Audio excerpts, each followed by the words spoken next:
சொல்றாங்க. அவங்க சைடுல ஒரு விஷயம் சொல்லுவாங்க, நீங்க எல்லாத்தையும் வன்மம்னு சொல்லிட்டீங்கன்னா படம் உண்மையை நல்லா இருக்கும் சொல்ல போறோம்.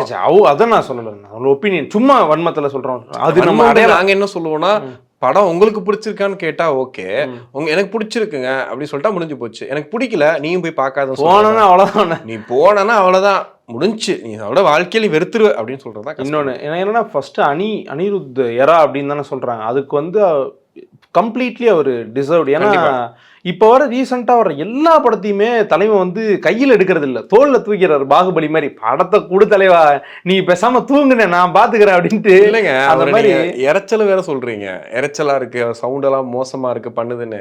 ஆனா இப்படி ஒரு மாசம் ஒரு படத்தை கொண்டு போய் நிப்பாட்டணும்னா வேற வழி இல்லை. நான் சொல்ற லைட் அஃபென்சிவா இருக்கலாம், மேபி நான் தப்பா சொல்லலை, கொஞ்சம் அஃபென்சிவா இருக்கலாம். என்னன்னா இப்போ இருக்கிற ஜென்ரேஷன் தாண்டி ஒரு இப்போ போன ஜென்ரேஷன் நடுவில் ஒருத்தங்க இருப்பாங்களா, அவங்களுக்கு வந்து இறைச்சலா படம் கொஞ்சம் அவுடேட் ஆனவங்களுக்கு.